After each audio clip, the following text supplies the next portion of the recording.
Bonjour. Aujourd'hui, j'avais envie de vous parler d'une bande dessinée que j'ai découvert il y a un peu plus d'un an maintenant et que j'ai lue et que j'ai relue. D'abord parce que je l'ai trouvée marrante et que je l'ai trouvée touchante et surtout parce qu'elle est très intéressante puisqu'elle parle de la masculinité et des hommes en fait. Le titre en plus est très sympa, Pénis de table. Déjà le titre m'avait donné envie de la lire et, et de m'y intéresser tout simplement en fait. Qu'est-ce que je peux vous dire sur cette bande dessinée si ce n'est aller la lire, aller la découvrir parce que c'est simple, parce que les dessins sont magnifiques, il y a de l'humour, il y a de la tendresse, il y a de l'émotion, il y a de la gêne, il y a de la gêne et il y a de la confidence. L'idée est pas mal en fait. Ce sont 7 hommes qui se sont retrouvés autour d'une table pour discuter justement de thématiques autour de la masculinité, autour du masculin. Alors je peux vous donner les thèmes. Il y a la masturbation, l'orientation sexuelle, le pénis, l'orgasme, les fantasmes, la performance. Déjà c'est intéressant parce qu'il y a différents hommes de différentes orientations sexuelles, donc du coup on peut avoir le point de vue de chacun. Et je trouve ça hyper intéressant parce que quand on est enfermé, en tout cas quand on se met dans une case, il peut être, en tout cas moi je sais que ça a été difficile pour moi, et ça peut être difficile de comprendre le point de vue des autres, et parfois en fait même on projette sur les autres ce que nous on peut penser de la sexualité et des différentes thématiques qui sont évoquées dans ce livre. Et j'ai même envie de dire, en tout cas moi ça a été mon cas, j'avais des croyances qui n'étaient pas fondées finalement sur les hommes qui n'avaient pas la même orientation sexuelle que moi. Et une des croyances qui m'a suivi pendant très longtemps et que j'ai réussi à déconstruire, notamment concernant l'orientation sexuelle des hommes dits hétérosexuels, et notamment bisexuels. Pendant très longtemps, pour moi, soit on était hétérosexuel, soit on était homosexuel, mais c'était pas possible d'être bisexuel. Jusqu'au jour où j'ai vraiment rencontré un homme bisexuel, et avec qui j'ai échangé pendant très longtemps et qui m'a fait comprendre que on pouvait très bien être homosexuel et hétérosexuel en même temps, donc bisexuel. On pouvait très bien aimer les deux. Et pendant très longtemps, moi et d'ailleurs avec des potes aussi, on se disait toujours que c'était des homos refoulés ou qui n'avaient pas encore trouvé leur sexualité, et qui n'avaient pas encore goûté au Graal. C'était complètement débile, hein, mais bon, j'ai été comme ça aussi, quoi. Ça m'a fait vachement évoluer de pouvoir parler justement avec des hommes qui pensaient autrement, qui vivaient autrement et qui avaient une sexualité différente. Et donc du coup dans cette BD, voilà, c'est ça moi que j'ai trouvé intéressant, c'est d'avoir le point de vue de différents hommes qui ont une orientation sexuelle différente. Et finalement, c'est prendre conscience aussi que, quelle que soit notre orientation sexuelle, tous les hommes, nous, on a été brimés et on a été conditionnés par des injonctions, par des croyances sur le masculin, et ça nous a bien fait mal et ça nous a bien empêché de vivre pleinement notre vulnérabilité, nos émotions, notre sensibilité, de nous connecter à une part de nous-mêmes. Finalement qu'on a complètement refoulé, qui est notre part féminine en fait. Faut être un homme, hein. Voilà, un homme ça pleure pas, c'est fort. Et là on en parle encore, hein, c'est fou, mais en ce moment on n'arrête pas de parler de ça, mais c'est parce que c'est une réalité. Nous les hommes, on a été brimés, on a été conditionnés par ces croyances qui finalement viennent du patriarcat, quoi, hein. Le pouvoir du masculin, l'homme qui bande, l'homme qui assume, l'homme qui est fort.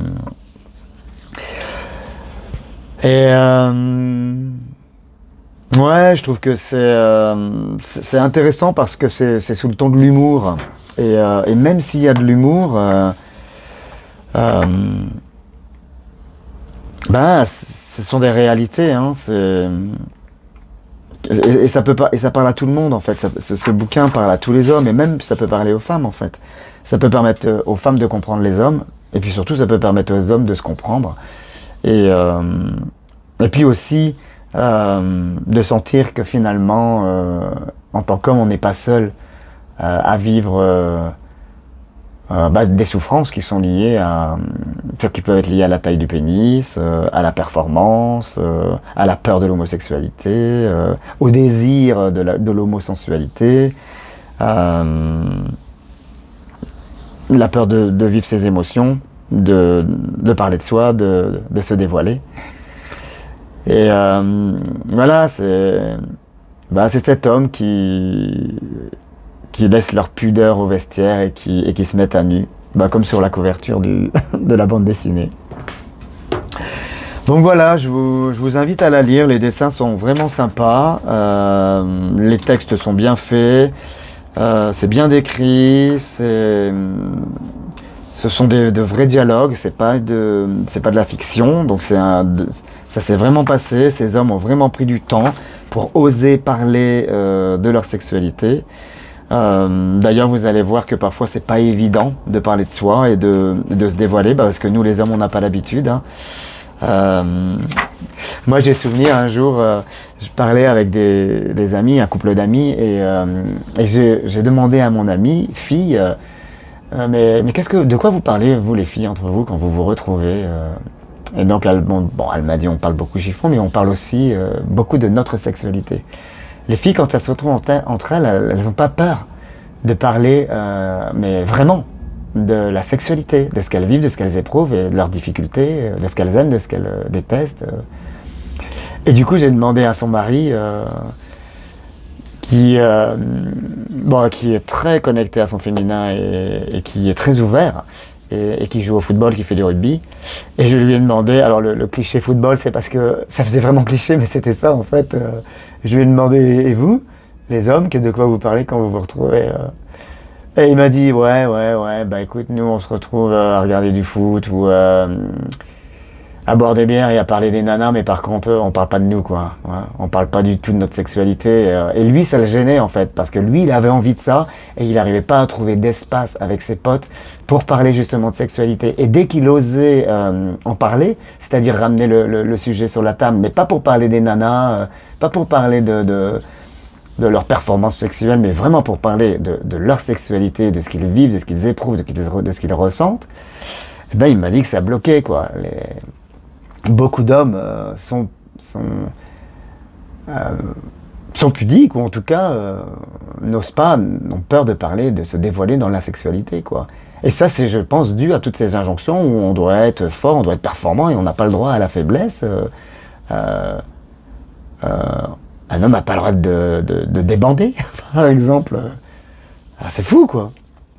En tout cas, moi, ça a été les croyances qui m'ont suivi et que j'ai dû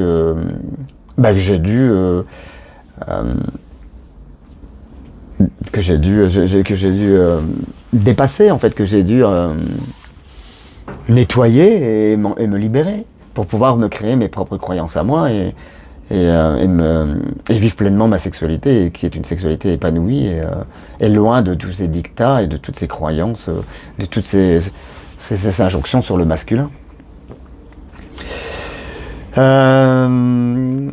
Donc ouais, lisez-le, parce que c'est vraiment sympa, ça se lit rapidement.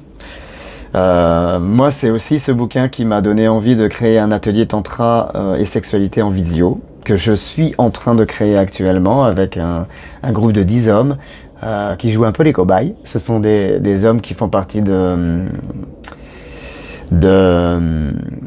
mon groupe La Voix des Hommes, de ma communauté. Et voilà, et ensemble, ils m'aident en fait à créer, à valider l'atelier. Voilà, c'est sur 10 thèmes aussi, c'est pendant 10 mois. On se retrouve 2 fois par mois à raison de 15 jours d'intervalle entre les visios. Et puis on discute, on échange et on met en place des réflexions sur nous-mêmes. sur différents thèmes. On voit aussi les effets que ça a dans notre vie actuelle et dans notre sexualité. Et je leur donne des pratiques pour justement transformer leur sexualité et pour avoir une sexualité pleine, épanouissante et vraie en fait. Donc c'est chouette, c'est transformateur, ça bouge aussi cet atelier, ça me fait bouger aussi parce que j'y participe. Mais c'est génial en fait, c'est enfin un espace où on peut vraiment parler de soi et de sa sexualité et ne pas avoir peur de dire ce qu'on a à dire. Voilà, cet atelier, moi je vais le lancer à partir d'octobre 2025 puisque là je suis en train de le créer. Mais si vous êtes intéressé, si vous avez envie de participer à un atelier futur, vous pouvez m'écrire. Vous avez mon adresse mail dans les commentaires, dans la petite bio que j'ai écrit en lien et qui accompagne cette vidéo. Et puis voilà, si vous avez envie aussi de participer à un stage, si vous avez envie de rejoindre notre belle communauté, ben n'hésitez pas, en tout cas ça sera avec grand plaisir, on évolue ensemble, on chemine ensemble sur notre chemin d'homme et sur notre sexualité d'homme. Donc je vous rappelle, pénis de table, n'hésitez pas à le lire, voilà, ça donne le smile. À bientôt.